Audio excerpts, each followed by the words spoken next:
کی دو کتابیں بہت زبردست آئی ہیں. یہ ایک ہے سیدنا عثمان بن عفان ذو النورین رضی اللہ عنہ. یہ اعجاز خان میو کی جو ہے وہ تالیف ہے. الہادی پبلیکیشن جو ہے غزنی سٹی اردو بازار انہوں نے شائع کی ہے. بہت زبردست کتاب ہے, ادبی انداز میں لکھی ہوئی کتاب ہے.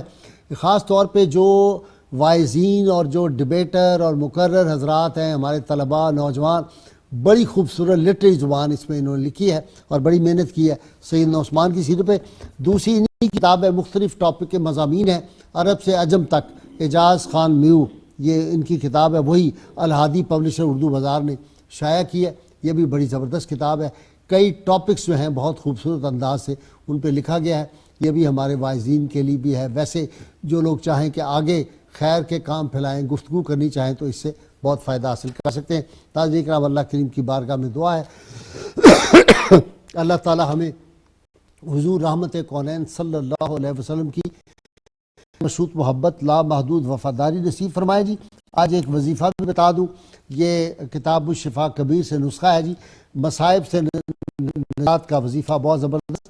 جب بھی کسی کو کوئی مصیبت لاحق ہو تو وہ انا للہ و انا الیہ راجعون, اللہم اجرنی فی مصیبتی واخلف لی خیرا منہا, یہ پڑھ لیں. اللہ تعالیٰ کے فضل و کرم سے اول و آخر 11 مرتبہ دروشی پڑھیں, کم از کم 3 سے لے کر 11 مرتبہ, تو اللہ تعالیٰ ان مصائب سے نجات عطا فرمائیں گے.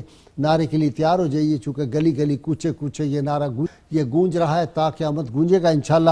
اور پاکستان کے اندرونی بیرونی دشمن اور امیر جعفر اور امیر صادق جو اس معاشرے کے ہیں, ان کو بڑی تکلیف اس سے پہنچتی ہے. لیکن جو فرزند غیرت مند اس دھرتی کے, وہ انشاءاللہ تعالیٰ پاکستان کا چہرہ روشن, اسلام کا چہرہ روشن نعرہ میرے ساتھ مل کے لگائیں گے. پاکستان کا مطلب کیا؟ لا الہ الا اللہ محمد رسول اللہ صلی اللہ علیہ وسلم.